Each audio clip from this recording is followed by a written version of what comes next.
tare și cu mine fiecare zi vecinul meu de vis-a-vis.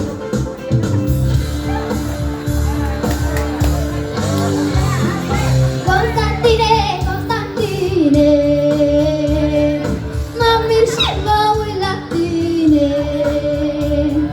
Ziua, noaptea, prin pădure, sărovai de tine. Și dacă mă uit mai bine, Constantine, Constantine, uite că m-așa pe tine.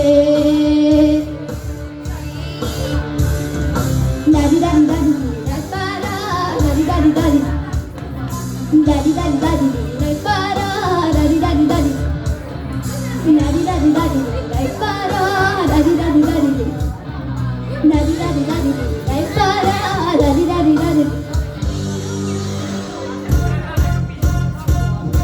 Am vrut să fiu artistă de când aveam 2 ani. Îmi îngrijeam profilul și obrajii dolovan. Cântam ca toți copii, dar mama îmi spunea că sunt în minune și se tot minuna, și se tot minuna fără.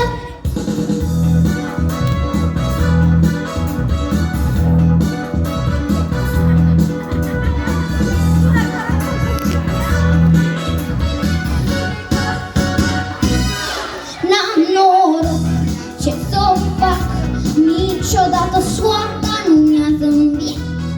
N-am noroc, ce s-o fac, niciun singur dor nu mi s-a împlinit.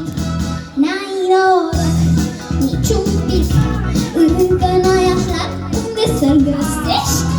N-ai noroc, niciun pic, alții au prea mult, dar nu prețuiesc.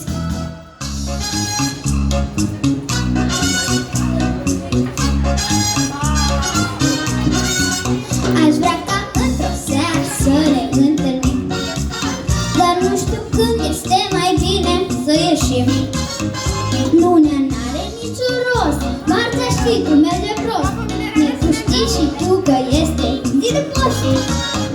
Joi e imposibil să te întâlnesc, dar eu mănânc un nume pe care îl moștenesc. Vineri nu se poate, nu, că poți și eu și tu. Numai sâmbătă putem să ne luăm de bun.